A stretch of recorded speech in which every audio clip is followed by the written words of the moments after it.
Hi, I'm Marco, and right now I'm just in the car with my girlfriend. She's driving to buy some Papa John's, so we're gonna get fed. And well, my purpose with maybe making this documentary is just to talk about maybe like personal growth and how you must believe in yourself and you must have self-confidence even if you don't have a lot to show for it, if that makes sense. And so what I'm talking about is that in the last year I made a choice to pretty much uproot my entire life. And I had decided that I wanted to be a filmmaker. I had always loved film, and I've always been a fan of filmmaking and the arts. And one day I decided, why am I wasting my life trying to find other endeavors I'm not as passionate about, and why not just do what I want to do, if that makes sense. And well, pretty much I've been forcing myself to push myself into creative endeavors, to get into screenwriting, to get into filmmaking. And I've put together a few short films, and recently actually I got a notice that one of my short films was put into a film festival, and that made me super happy. It was called, I'm not sure what it was called, I forgot. That's not what the festival was called. I think it was Y2 Films or something like that. And yeah, I posted a short film called In God's Hands, which is pretty much my 2 cents about the whole coronavirus situation. And my brother, who's actually a nurse, I did a few interviews with him just to see, how he feels about it, being on the front lines. And since then, actually, my brother had actually contracted the virus, and he got sick for about 2 weeks, but he didn't have any irreversible damage, and he healed and he got better, and thankfully none of us got sick either, so I mean, that's always something good. And yeah, I guess that whole situation too, the whole COVID situation, made me realize that life is a little bit too short. For the whole COVID thing, we were pretty much just trapped at home, but I still took it upon myself to mess around with my camera, to screenwrite, to pretty much just try to keep moving it forward. And yeah, I mean, I'm hoping that once things get back to normal, if they ever get back to normal, that I can really try to excel, to try bigger projects. Recently, actually, I decided I wrote a short script, very short, about 2 to 3 pages, and I was like, I've never worked with a cast and crew, so I decided that I would see if anybody was willing to help me, and I've actually gotten a few replies, a few responses, and this winter break I'm actually planning on making that short film come together. It is very short, but I think the story itself is very, very impactful, and it's the kind of story I want to tell. And I hope that I can actually make it come together, because to be honest, it's kind of my project. I've set up everything, I've bought all the equipment, so all I need to do is just do it, if that makes sense. And I'm not this kind of high and mighty guy that wants to just direct people, tell everybody what to do, and make it my project. I actually look forward to the collaboration, because I know that filmmaking is a collaborative art. So I'm really looking forward to see if I got what it takes, if I can prove it to myself. Because I know there's a lot of people in my life that really do believe in me, and they know I have it in me, but I just have to see it myself. Is the thing on? I'm just kidding. Okay. So, what I personally believe is that I feel like you need to have more faith in yourself. You, Marco, you need to have more faith in yourself, because whenever I see you working, you're always super engaged in your stories and things like that, and I know that you have a lot of potential, especially because whenever you ask me, hey, can I read you my script or my story or whatever you want me to listen to, I eagerly wait, because whenever you're writing something, I always feel like it's super engaging. You just don't believe in yourself, because I've noticed that you think that your ideas are stupid, and they're not stupid. You thinking they're stupid is stupid. And I think it's interesting how a lot of the times when you start a story, you sometimes get either super anxious or kind of depressed in the fact that you think that your writing is no good, or your ideas are too overdone or whatever, and then you like overcome some sort of issue in your story, or in the plot or whatever, or in the structure, and after you do that, you're always a little bit more confident, and then a little bit more confident after that, until your finished product is what I would consider really good. Like when you started telling me the film premise of the what's it called, that movie that you want to write with the gangsters and all that? Blood and Ink. Yeah, that one. I thought that one was great, and I also thought that Pen Pals was great. That one's my favorite of all time that you've done so far, and I can't wait for you to actually put that together one of these days, because I know you want to. And that's all I gotta say for right now. So right now we're on the set of Burning Tacos. What's the name? Taco Tuesday. Taco Tuesday. I'm sorry, I forgot. It's fine. We're on the set of Taco Tuesday right now. We're going through our set that we have available to us, and we are looking at what we got, what we can make out of this little short film that we're thinking of. Hopefully we can accomplish what we're thinking of, and we'll get there. As you saw in the last video, me and my director of photography actually went to the set where I'm thinking of doing my short film, and we walked around, we took some pictures, we pretty much discussed, you know, what I wanted from the movie, and you know, the kind of mood that he wanted to create, the kind of style he wanted to create. I'm very new to this whole thing, so I don't know, you know, because I'm just trying to collaborate. I'm learning from my director of photography, and this is his first time actually, you know, doing cinematography himself, so I'm teaching him as well. So it seems like we're both just collaborating, and yeah, I mean, we both really like the space, and we already have ideas, and I'm actually at the moment putting together a shot list. I've never put together a shot list, so I know it's not industry standards right now, but I mean, that's what I'm aiming for. This short film I'm trying to make is based off a 3-page script. And right now I'm at the midpoint of the script, but I'm already at 30 shots. So, I mean, like I said, not industry standard. So maybe I'm overdoing it, maybe I'm underdoing it. I wouldn't really know.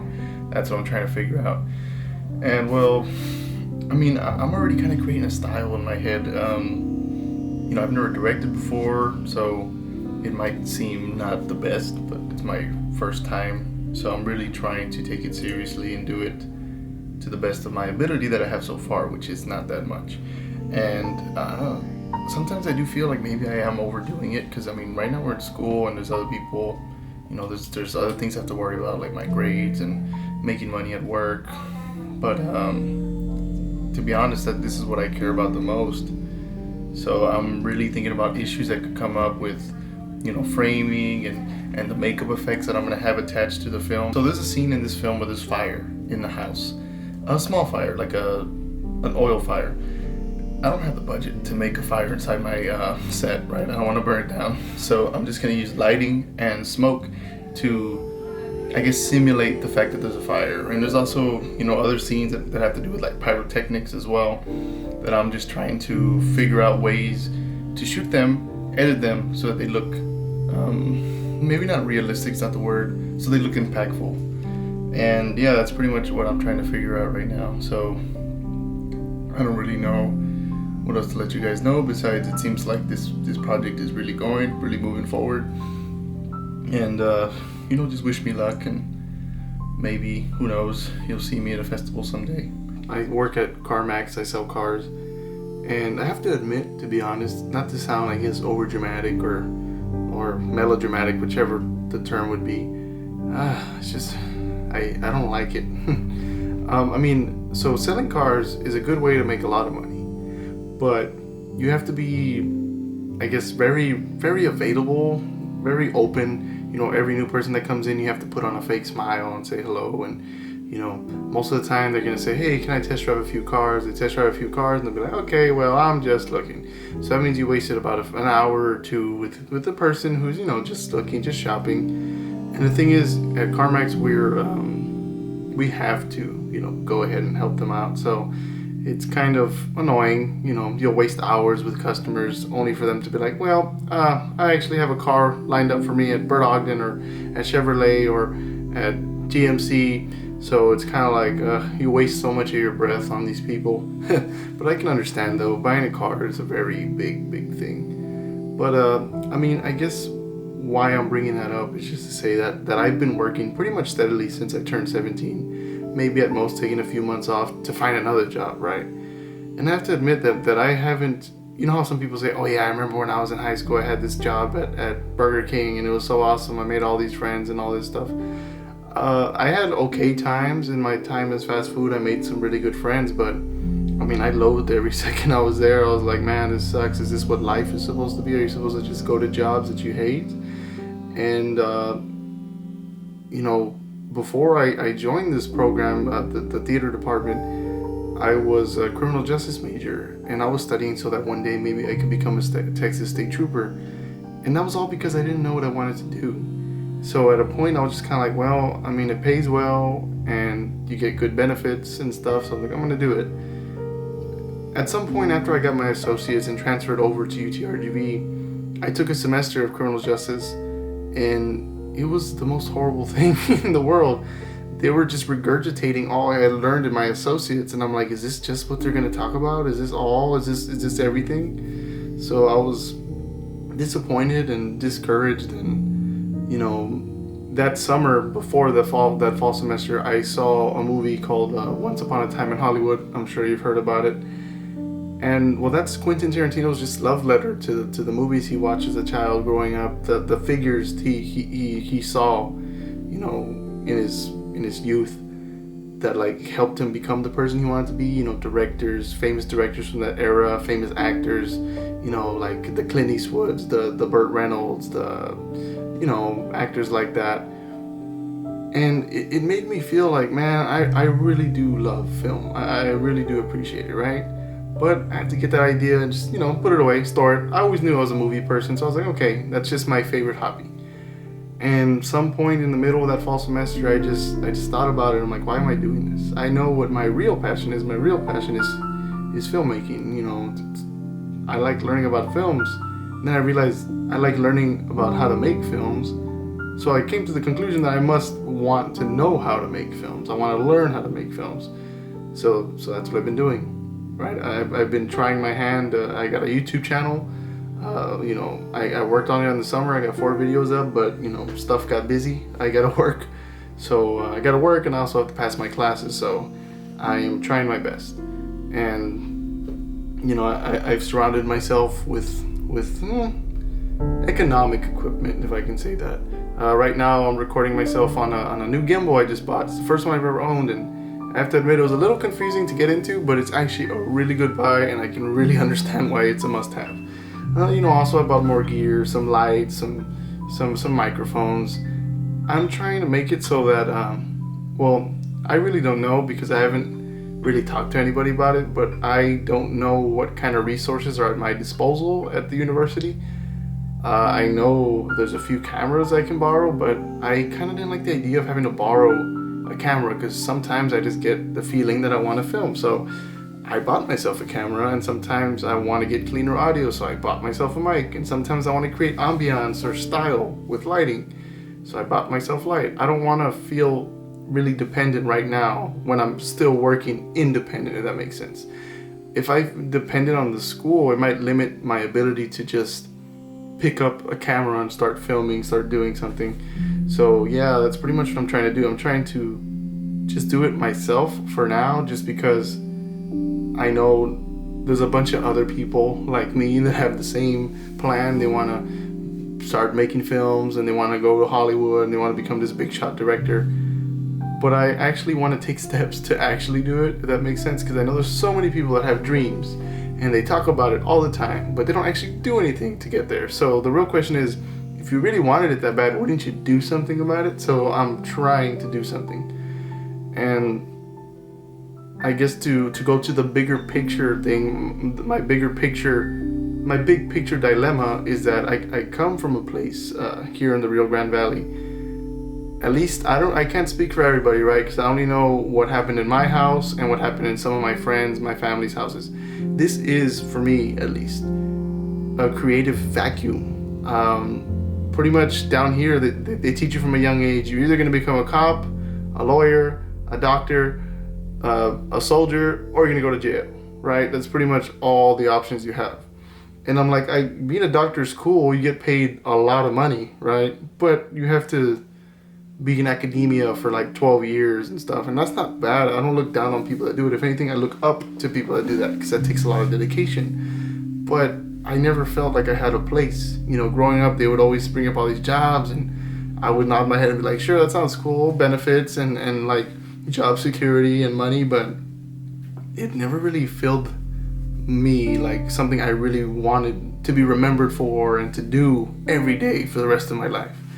So I wish there was somebody in my elementary school that said that filmmaking is an option. You might not become this big, big shot millionaire director out of Hollywood, but you can still, work for news media. You can work for, independent companies that need, a PR, a public relations department, so you can make films for them. There's so many applications that I myself had to find out. Like I had to seek them out. Because my dream is to, be a filmmaker, but if that's not realistic, if it's just not what's going to happen for me, I know there's so much to this industry, more than just being a director in Hollywood. There's thousands of jobs that I could find. And I just wish that from a younger age someone told me about it, but nobody did. It seems like in my community, nobody cares for that kind of stuff. If anything, I've heard pretty bad stuff about people that are into performance arts. I've encountered a lot of people that think that the performance arts and filmmaking and being in plays and that kind of stuff, they think it's stupid. They think it's the biggest waste of time that they can imagine, right? And so growing up, I was like, well, I'll keep my love for films to myself and to my friends, of course. But my family had to readjust to me wanting to always mess around with my camera and always be recording something. It was a bit of a change. So like going back to what I said, I just wish there was somebody that would have told me that maybe I could do something with my movie watching thing. I always hear this thing because right now there's a lot of kids, me too, that are into video games, right? So I've always heard, if you're into video games, you can be a video game designer someday, right? But nobody ever tell me, if you're really into movies, you can be a filmmaker someday. So I wish they would push that. They would push us, I guess our community would push the children to maybe be creative. We do need doctors, we do need mathematicians, we do need lawyers, we do need police officers, but we also need storytellers. And I know there's a lot of people down here that have a lot of good stories to tell. They just don't have the resources for one, right? But they also don't have the support. I know there's a lot of people that, don't have resources, but they have the support. So they still create content and they still make waves. And sometimes they get discovered and sometimes they end up somebody. They end up being somebody someplace. But that's really just my biggest dilemma is support.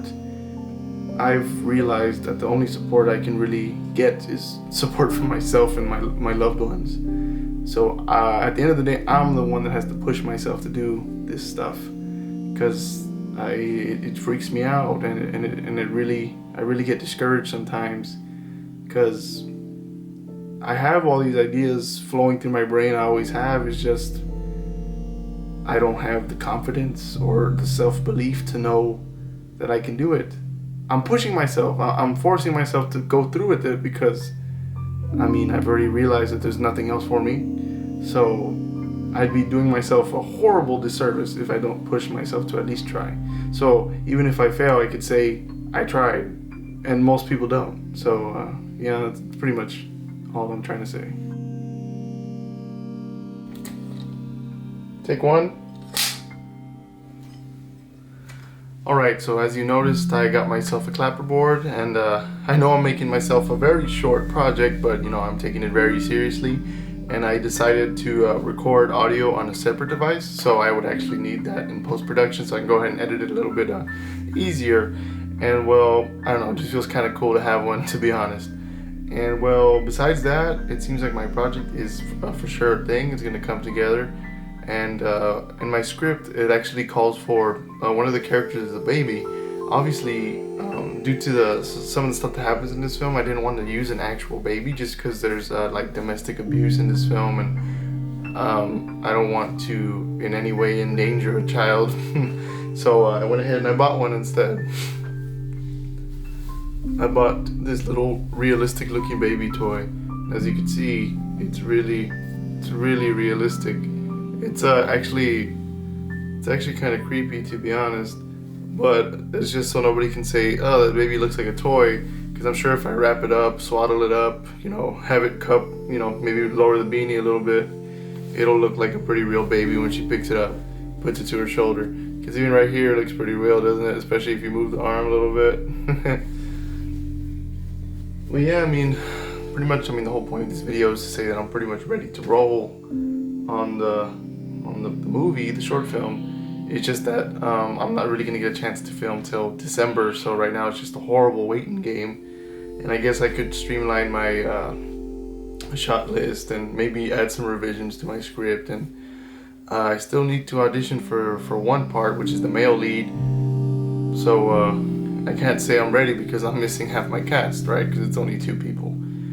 So yeah, I mean, that's pretty much it. There really isn't much else to say besides don't do drugs, kids, and make sure to drink at least 8 glasses of water, and make sure to eat your green vegetables.